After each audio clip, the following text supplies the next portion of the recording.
Hello everyone, welcome to Pharmapedia. So first of all అందరికీ వినాయక చవితి శుభాకాంక్షలు. నా సబ్స్క్రైబర్స్, నన్ను రెగ్యులర్గా ఫాలో అవుతున్న వాళ్ళు ఎవరైతే ఉన్నారో అందరికీ విష్ చేస్తున్నాను వినాయక చవితి శుభాకాంక్షలు. మీ కష్టానికి తగిన ఫలితం మీకు డెఫినెట్గా ఆ వినాయకుడు మీకు ఇస్తాడు అని నేను అనుకుంటున్నాను, నేను ఆశిస్తున్నాను కూడా. సో నా సబ్స్క్రైబర్స్ ఇన్ ద సెన్స్ నన్ను సబ్స్క్రైబర్స్ కానవసరం లేదు, రెగ్యులర్గా నా వీడియోస్ చూస్తున్నాను ఫాలో అవుతున్న వాళ్ళు ఎవరైతే ఉన్నారో వాళ్ళందరికీ సక్సెస్ రావాలి, అందరూ ఎగ్జామ్లో క్వాలిఫై అవ్వాలి. ఓకేనా? క్వాలిఫై అవ్వకపోయినా ఈ నాలెడ్జ్ మనకు ఒకానొక టైంలో ఎప్పుడైనా యూజ్ అవుతుంది. ఓకేనా? So don't lose your hope at all. దేవుడు మనకి ఆశీర్వాదాన్ని ఇస్తాడు, మనకి ఎప్పుడు తోడుగా ఉంటాడు. ఓకేనా? సో క్వశ్చన్ నెంబర్ ఏంటిది మన సబ్జెక్ట్లో, క్వశ్చన్స్ ఏ సబ్జెక్ట్లో నుంచి అంటే సుటిక్స్లో ఫిజికల్ ఫార్మస్యూటిక్స్ నుంచి ఈ క్వశ్చన్స్ అనమాట. సో చూద్దాం క్వశ్చన్ నెంబర్ ఎంత, 86లో ఉన్నాం మనం. Following is a derived property of powder. అయితే ఇచ్చిన ఆప్షన్స్లో పౌడర్కి డిరైవ్డ్ ప్రాపర్టీ ఏది అనేది క్వశ్చన్. సో పౌడర్లో మనకు మేజర్గా రెండు ప్రాపర్టీస్ ఉంటాయి, ఒకటి ఫండమెంటల్ ప్రాపర్టీ, ఒకటి డిరైవ్డ్ ప్రాపర్టీ. అయితే ఫండమెంటల్ ప్రాపర్టీ అంటే ఏంటిదంటే నార్మల్గా ఆ పార్టికల్కి ఉన్న ప్రాపర్టీ, అంటే దానికి సహజంగా ఉండే ప్రాపర్టీ. ఆ ప్రాపర్టీ మనం చేంజ్ చేయలేము, దాన్ని మనం డిరైవ్ చేయలేము, అండ్ దాన్ని మళ్ళీ మనం ఇంకొకలా మోడిఫై చేయలేము, బికాస్ అది ఫండమెంటల్ ప్రాపర్టీ కాబట్టి. ఇంకొకటి ఏంటిది, డిరైవ్డ్ ప్రాపర్టీ. ఆ డిరైవ్డ్ ప్రాపర్టీ ఏంటిదంటే మనం డిరైవ్ చేస్తాం, అంటే మనం ఆ పార్టికల్స్ని యూజ్ చేసి, ఆ పౌడర్ని యూజ్ చేసి మనం ఒక ప్రాపర్టీని డిరైవ్ చేస్తాం. ఫర్ సపోజ్ ఇప్పుడు ఒక పార్టికల్ ఇంత ఉంది అనుకోండి, దాని సర్ఫేస్ ఏరియా ఎంత ఉంటుందో, ఆ పార్టికల్ ఎంత ఉంటుందో దాని సర్ఫేస్ ఏరియా అంతే ఉంటుంది. మనం దాని సర్ఫేస్ ఏరియాని చేంజ్ చేయగలుగుతాం. ఒకవేళ దాని సర్ఫేస్ ఏరియాని మనం చేంజ్ చేయాలనుకుంది, ఆ పార్టికల్ సైజ్ని మనం చేంజ్ చేయాలి, అంతే కదా. సో ఇప్పుడు ఈ పార్టికల్కి ఎంత సర్ఫేస్ ఏరియా ఉండాలో అంతే ఉంటుంది, దీనికి ఎంత ఉండాలో అంతే ఉంటుంది, because it is a fundamental rule అంటారు కదా, ఎంత ఉంటే అంతే ఉండాలి అనేది. ఇది సర్ఫేస్ ఏరియా అనేది ఫండమెంటల్.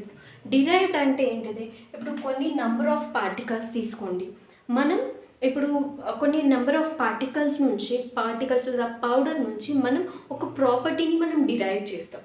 ఫర్ సపోజ్ ఇప్పుడు పోరోసిటీ అనుకోండి, ఇప్పుడు ఒక బీకర్లో మనం పౌడర్ని పోర్ చేసాం, అయితే ఆ పోరోసిటీ ఎంత ఉంది, ఒక్కొక్క పార్టికల్ మనం బీకర్లో పోర్ చేసినప్పుడు దాని పోరోసిటీ ఎంత ఉంది, దాని బల్క్నెస్ ఎంత ఉంది, మనం డిరైవ్ చేస్తే కానీ మనకు తెలియదు, అంతే కదా. మనం డిరైవ్ చేయాలి, క్యాలిక్యులేషన్స్, కొన్ని మెథడ్స్ ఉంటాయి డిరైవ్ చేయడానికి, డిటర్మైన్ చేయడానికి. ఆ మెథడ్స్ని ఫాలో అవుతూ మనం డిరైవ్ చేసుకుంటూ వస్తే అప్పుడు మనకు ఒక వాల్యూ వస్తుంది, అది డిరైవ్డ్ ప్రాపర్టీ, అంతే కదా. ఇప్పుడు నేను చెప్తాను, ఇక్కడ సర్ఫేస్ ఏరియా అది ఏంటిది, fundamental property, that can not be changed.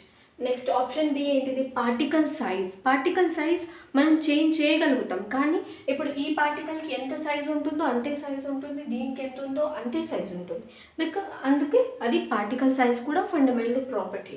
Next bulk density అనేది డిరైవ్ చేస్తామన్నమాట. మనం పార్టికల్స్ అన్నిటిని యూజ్ చేసి ఆ పర్టికులర్ ప్రోడక్ట్కి, పర్టికులర్ పౌడర్కి బల్క్ డెన్సిటీ ఎంత ఉంది అని మనం డిరైవ్ చేస్తాం. కాబట్టి ఇచ్చిన ఆప్షన్స్లో option C is the correct answer. Bulk density is the derived property.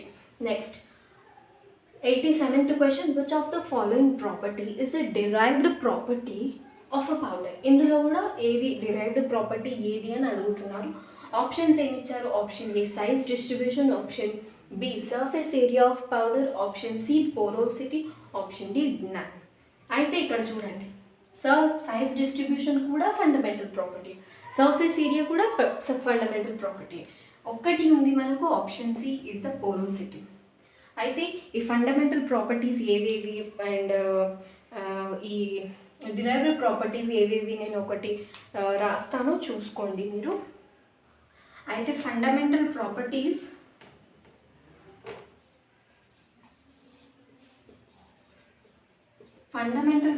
వచ్చేసి మనకు surface area,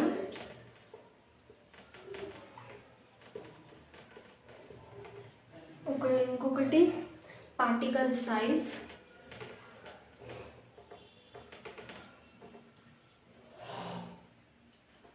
particle number,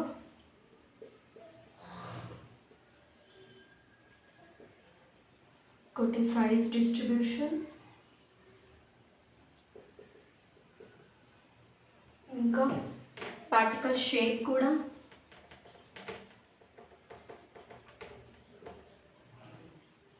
and particle volume also.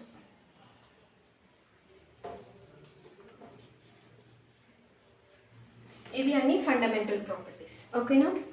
Next derived properties చెప్తాను. డిరైవ్డ్ ఏవేవి అంటే పోరోసిటీ, డెన్సిటీ అంటే బల్క్ డెన్సిటీ కూడా, అండ్ బల్కీనెస్,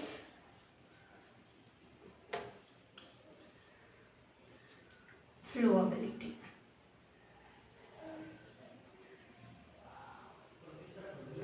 అంటే ఫ్లోవబిలిటీ అంటే ఏంటది? ఫ్లో ప్రాపర్టీ, అంతే కదా, flow powder flow properties. Okay, ఇవి ఫండమెంటల్ ప్రాపర్టీస్, ఇవి డిరైవ్డ్ ప్రాపర్టీస్. రాసుకోండి, ఇవి చాలా ఇంపార్టెంట్. ఒకవేళ అడిగితే అడగచ్చు. మనం కొంచెం కామన్ సెన్స్ యూజ్ చేసి మనం ఆలోచిస్తే మనకి ఈజీగా అర్థమైపోతుంది ఫండమెంటల్ ఏది, డిరైవ్డ్ ఏది అని. ఓకేనా? సో నెక్స్ట్ క్వశ్చన్స్ చూద్దాం. Next question 88 question number. The following is not used as a measure of the following property of powder. అయితే measure of flow property of powder. అయితే flow property of powder, flow property ఏంటిది? Fundamental ప్రాపర్టీయా, derived ప్రాపర్టీయా? Flow property is a derived property. ఓకేనా? Note down చేసుకోండి. ఇప్పుడు ఇచ్చిన క్వశ్చన్ ఏమడిగారంటే the following is a not used as a measure of flow property. అయితే ఇచ్చిన ఆప్షన్స్లో ఒక్క ఆప్షన్ ఫ్లో ప్రాపర్టీని మెజర్ చేయడానికి యూజ్ చేయరు. అది ఏ ప్రాపర్టీ అనేది క్వశ్చన్ అనమాట. అయితే ఆప్షన్స్ ఏమి ఇచ్చారు? Option A is compressibility index, option B is Hausner's ratio, option C is angle of repose, option D is bulk density. అయితే మనకు తెలుసు పౌడర్ ఫ్లో ప్రాపర్టీస్ ఏవేవి? 3 ఉంటాయి. ఒకటి యాంగిల్ ఆఫ్ రిపోజ్, ఒకటి క్రాస్ కంప్రెసిబిలిటీ, ఒకటి హ్యాస్నెస్ రేషియో. ఆల్రెడీ నేను వీటి గురించి డిస్కస్ చేశాను, ఒక ఎంసీక్యూ చేశాను ఇన్ డీటెయిల్గా విత్ వాల్యూస్తో పాటు నేను వీడియో చేసి పెట్టాను. అది ఆ వీడియో లింక్ నేను డిస్క్రిప్షన్లో పెడతాను, వెళ్ళి చూడండి, ఈజీగా అర్థమవుతుంది. అప్పుడు ఈ క్వశ్చన్ అనేది మీకు ఈజీగా వచ్చేస్తుంది. సో 3 కార్డ్స్ కంప్రెసిబిలిటీ కూడా flow property, and Hausner's ratio కూడా flow property of powder, angle of repose కూడా ఫ్లో ప్రాపర్టీ ఆఫ్ పౌడర్. ఒకటి bulk density is not the flow property. Bulk density అనేది అది ఇంకొక సెపరేట్ ప్రాపర్టీ. ఓకేనా? సో బల్క్ డెన్సిటీ ఏంటి? ఇప్పుడు ఫండమెంటల్ ప్రాపర్టీ, డిరైవ్డ్ ప్రాపర్టీయా? Bulk density is the derived property. ఓకేనా? Option D is the correct answer. Next 89th question. The డ్యూనోయ్ ring method determines. అయితే Du Nouy ring method ఏం డిటర్మైన్ చేస్తుంది? డ్యూనోయ్ ring మెథడ్లో మనం యూస్ చేసే ఇన్స్ట్రుమెంట్ పేరు ఏంటిది? డ్యూనోయ్ టెన్సియోమీటర్ని యూస్ చేస్తారు. ఓకేనా? డ్యూనోయ్ రింగ్ మెథడ్లో డ్యూనోయ్ టెన్సియోమీటర్ అనే ఇన్స్ట్రుమెంట్ని యూస్ చేస్తారు. నోట్ డౌన్ చేసుకోండి. ఆప్షన్స్ ఏమి ఇచ్చారు? Option A is surface tension, option B is interfacial tension, option C both A and B, option D none of the above.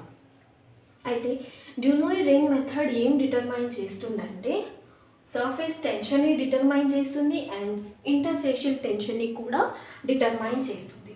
అప్పుడు ఆన్సర్ ఏమవుతుంది? Option C is the correct answer. Both A and B, both surface టెన్షన్ని and interfacial tension రెండింటిని determine చేస్తుంది. అయితే ఈ surface tension అంటే ఏంటిది, interfacial tension అంటే ఏంటిది అనే డౌట్ ఉంటుంది కదా. తెలిసిన వాళ్ళు ఓకే, తెలియని వాళ్ళకి నేను ఎక్స్ప్లెయిన్ చేస్తాను. ఒక బీకర్ తీసుకోండి. ఒక బీకర్లో కొంచెం అమౌంట్ ఆఫ్ వాటర్ తీసుకోండి. ఇంత వాటర్ ఉందనుకోండి, ఇదంతా వాటరే. అయితే సర్ఫేస్ టెన్షన్, సర్ఫేస్ అంటే ఏంటిది? Surface, at the surface. ఇది ఇప్పుడు ఈ వాటర్ కదా, దీని సర్ఫేస్, ఇదంతా సర్ఫేసే కదా. సో ఇది సర్ఫేస్. ఇప్పుడు ఇక్కడ సర్ఫేస్ మీద ఫోర్స్ యాక్ట్ చేసింది అనుకోండి, the force at the surface. Surface అంటే నేను జనరల్గా ఎక్స్ప్లెయిన్ చేస్తున్నాను అర్థం అవ్వడానికి.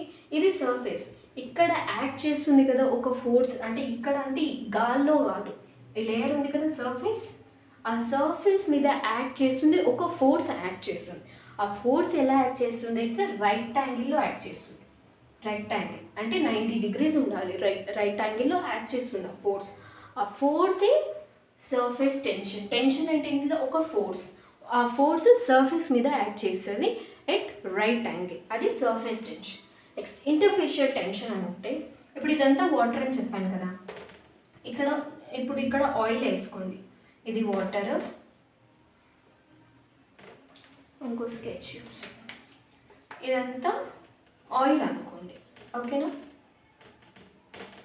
అయితే ఆయిల్కి వాటర్కి మధ్యలో ఒక ఫోర్స్ యాక్ట్ చేస్తుంది. అంటే ఇప్పుడు ఆయిల్ వాటర్ ఇమ్మిసిబుల్ కదా, రెండు కలవవు కదా, అప్పుడు కలవనప్పుడు ఒక మధ్యలో ఒక లేయర్ అనేది ఫామ్ అయిపోతుంది, ఒకటి ఉంటుంది కదా ఇంటర్ఫేస్, అంటే వీటి మధ్యలో ఉండేదాన్ని మనం ఇంటర్ఫేస్ అంటాం,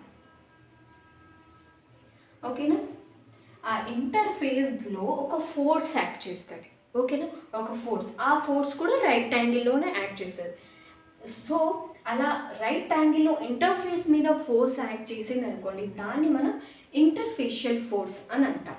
అయితే ఇక్కడ ఈ ఆయిల్ వాటర్ అన్లైక్ మాలిక్యూల్స్ కదా, అండ్ ఈ వాటర్ మీద యాక్ట్ చేసేది, వాటర్లో ఒకటి వాటర్ ఉంది కాబట్టి ఇది లైక్ మాలిక్యూల్స్. సో ఇక్కడ కొహెసివ్ ఫోర్స్ యాక్ట్ చేస్తుంది, ఈ ఇంటర్ఫేస్లో అడ్హెసివ్ ఫోర్స్ యాక్ట్ చేస్తుంది, ఓకేనా. వాటర్ ఇది సేమ్ మాలిక్యూల్ కాబట్టి వాటర్లో లైక్ మాలిక్యూల్స్ ఉంటాయి కాబట్టి ఇక్కడ కొహెసివ్ ఫోర్స్, ఈ రెండింటి మధ్యలో ఒకటి ఆయిల్ ఒకటి వాటర్ కాబట్టి ఇక్కడ ఇంటర్ఫేషియల్ కాబట్టి ఇక్కడ అడ్హెసివ్ ఫోర్స్ యాక్ట్ చేస్తుంది, అంటే ఫోర్స్ బిట్వీన్ అన్లైక్ మాలిక్యూల్స్, ఓకేనా. అది surface tension and interfacial tension. అంటే ఐ హోప్ నేను క్లియర్గా ఎక్స్ప్లెయిన్ చేశాను, మీకు అర్థమైంది అని అనుకుంటున్నాను. స్టిల్ అర్థం కాకపోతే మళ్ళీ చెప్పండి, అంటే ఏదైతే అర్థం అవ్వట్లేదో అది ఇన్బాక్స్ అంటే కమెంట్ బాక్స్లో పెట్టండి, నేను చెప్తాను. మళ్ళీ నెక్స్ట్ వీడియో ఏదైనా పెట్టినప్పుడు ఫస్ట్ ఈ టాపిక్ గురించి ఎక్స్ప్లెయిన్ చేసి మిగిలిన వీడియో కంటిన్యూ చేస్తాను, ఓకేనా. So this is surface tension and interfacial tension. అయితే ఈ సర్ఫేస్ టెన్షన్ని జనరల్గా మనం ఎక్కడ చూస్తామంటే, ఇప్పుడు వాటర్ డ్రాప్ ఉంది కదా, ఇప్పుడు నార్మల్గా మనం ఒక వాటర్ డ్రాప్ కింద పడేసాం అనుకోండి, వాటర్ డ్రాప్ కింద ఎలా పడుతుంది, స్పెరికల్ షేప్లోనో లేదా ఓవెల్ షేప్లోనో ఏదో ఒక షేప్లో పడుతుంది కదా. ఆ షేప్ ఎలా అంటే depend upon the surface tension, దాని మీద ఏ kind of surface tension act చేస్తుందో దాన్ని బట్టి దాని షేప్ అనేది ఉంటుందన్నమాట. అండ్ నార్మల్గా మెర్క్యూరీ తెలుసు కదా, మెర్క్యూరీ ఎక్కడ అంటే జనరల్లీ మన అందరికీ తెలుసు మెర్క్యూరీ షేప్ ఎలా ఉంటుందంటే, ఆ మెర్క్యూరీ షేప్ కూడా ఒక ఫ్లాట్ సర్ఫేస్ మీద మనం మెర్క్యూరీని వదిలేసామనుకోండి, దాని షేప్ ఎలా ఉండేది ఎవరు డిటర్మైన్ చేస్తారంటే సర్ఫేస్ టెన్షనే డిటర్మైన్ చేస్తుంది అనమాట. ఇప్పుడు అది స్పెరికల్లో ఉండాలి, ఫ్లాట్గా ఉండాలా, ఓవల్గా ఉండాలా, ఏ షేప్లో ఉండాలనేది ఈ సర్ఫేస్ టెన్షనే డిటర్మైన్ చేస్తుంది, ఓకేనా. I hope this is clear to you and will move on to the next question. Next question ఏంటిది, question number 90. Higher the HLB value of surfactant more will be. అయితే హెచ్ఎల్బి వాల్యూ ఎక్కువయ్యే కొద్దీ the value of సర్ఫెక్టాంట్ ఏమవుతుంది అనేది question. Option A ఏంటిది hydrophilic, option B lipophilic, option C amphoteric, option D none. అయితే HLB value ఎక్కువయ్యే కొద్దీ సర్ఫెక్టాంట్ ఏమవుతుంది, hydrophilic అవుతుందా, lipophilic అవుతుందా, యాంఫోటెరిక్ అవుతుందా. అయితే హైడ్రోఫిలిక్ అంటే ఏంటిది వాటర్ సాల్యుబుల్, లిపోఫిలిక్ అంటే లిపిడ్ సాల్యుబుల్, యాంఫోటెరిక్ అంటే ఏంటిది న్యూట్రల్ అనమాట, that both soluble in acids and bases, అది యాంఫోటెరిక్ అంటే. సో హైడ్రోఫిలిక్లో హెచ్ఎల్బి వాల్యూ ఎంత ఉంటుంది, హెచ్ఎల్బి వాల్యూ 0 నుంచి 8 వరకు ఉంటుంది హెచ్ఎల్బి వాల్యూ. లిపోఫిలిక్లో 8 నుంచి తర్వాత 16, అంటే జనరల్ మనం స్టాండర్డ్ వాల్యూ తీసుకునేది 8 నుంచి 16 తీసుకుంటాం లేదా 18 తీసుకుంటాం, అంతవరకు అయితే ఉంటుంది. అయితే సారీ నేను రివర్స్లో చెప్పేశాను, don't mind. Okay, so hydrophilic అంటే ఏంటిది హెచ్ఎల్బి వాల్యూ ఎక్కువ ఉండడం, లిపోఫిలిక్ అంటే హెచ్ఎల్బి వాల్యూ తక్కువ ఉండడం. సో 0 నుంచి 8 వరకు లిపోఫిలిక్ ఉంటుంది, హైడ్రోఫిలిక్ 8 నుంచి 16, 18 అలా. అంటే జనరల్గా హెచ్ఎల్బి వాల్యూ ఎక్కడంటే 0 నుంచి 40 వరకు ఉంటుంది. 0లో ఒలిక్ యాసిడ్ ఉంటుంది, మనకి ఒలిక్ యాసిడ్ ఉంటుంది. ఈ స్పెల్లింగ్ మీరు చూసుకోండి, నాకు అంత స్పెల్లింగ్స్ రావు. 40లో మనకు సోడియం లారెల్ సల్ఫేట్ ఉంటుంది, ఎస్ఎల్ఎస్ ఉంటుంది. ఓకేనా? ఎస్ఎల్ఎస్ సోడియం లారెల్ సల్ఫేట్ అంటే ఏంటిది? సర్ఫెక్టాంటే కదా. సో ఇక్కడ ఏంటిది ఇప్పుడు? Hydrophilic in nature, SLS sodium lauryl sulphate. అయితే higher the HLB value of surfactant, more will be the hydrophilic in nature. Option A is the correct answer. చూసుకోండి, నేను ఈ టాపిక్ కూడా నేను ఆల్రెడీ ఎక్స్ప్లెయిన్ చేశాను. అండ్ క్వశ్చన్ నెంబర్ 91 ఏంటిది? If the Carr's index of a powder is 10%, then the type of powder flow is. ఒకవేళ Carr's index 10% ఉందనుకోండి, అప్పుడు ఏ టైప్ ఆఫ్ ఫ్లో ఉంటుంది? కార్స్ ఇండెక్స్ కొన్ని వాల్యూస్ ఉంటాయి. ఈ క్వశ్చన్ అయితే నేను మీకు చెప్పట్లేను, అంటే మీరే ఆన్సర్ చేయాలి. ఈ టాపిక్ కూడా నేను ఆల్రెడీ ఎక్స్ప్లెయిన్ చేశాను. నేను చెప్పాను కదా ఫ్లో ప్రాపర్టీస్, ఆ వీడియో లింక్ నేను డిస్క్రిప్షన్లో పెడతాను. ఆ వీడియో చూసిన తర్వాత దీనికి ఆన్సర్ చేయండి, మీరే ఆన్సర్ చేయాలి. అయితే కార్స్ కంప్రెసిబిలిటీ ఒకవేళ 10% ఉందనుకోండి, దెన్ ఫ్లో ప్రాపర్టీ ఎలా ఉంటుంది? Option A poor, option B excellent, option C very poor, option D good. అయితే కార్స్ కంప్రెసిబిలిటీ ఇండెక్స్లో 10% ఉండే పౌడర్ ఫ్లో ఎలా ఉంటుంది మీరే చెప్పాలి, కమెంట్ చేయాలి. ఓకేనా? కమెంట్ చేయండి, చూద్దాం ఎంతమంది కమెంట్ చేస్తారు అని. వీడియోని స్కిప్ చేయకుండా ఎండ్ వరకు చూసినందుకు థ్యాంక్ యూ. అండ్ ఇలాంటి క్వశ్చన్స్ నేను ఇంకా తెస్తూనే ఉంటాను, చాలా యూస్ఫుల్ క్వశ్చన్స్ అయితే ఇస్తాను. ఈ క్వశ్చన్స్ డెఫినెట్గా ఇదే క్వశ్చన్ వస్తుందని కాదు, కానీ ఈ కాన్సెప్ట్స్ అయితే వచ్చే ఛాన్సెస్ ఉంటాయి, నేను చెప్తాను. ఓకేనా? ఇంపార్టెంట్ అనిపించినవి నోట్ డౌన్ చేసుకోండి. ఎగ్జామ్స్లో ఎప్పుడైనా మీకు రివైజ్ చేసుకున్నప్పుడు ఎప్పుడైనా యూస్ఫుల్ అవ్వచ్చు. ఓకేనా? So all the best. ఫెస్టివల్ని ఎంజాయ్ చేయండి, ఎగ్జామ్ ప్రిపరేషన్ని కూడా కంటిన్యూ చేయండి. ఓకేనా? Thank you. అండ్ ఛానల్ని సబ్స్క్రైబ్ చేసుకోండి.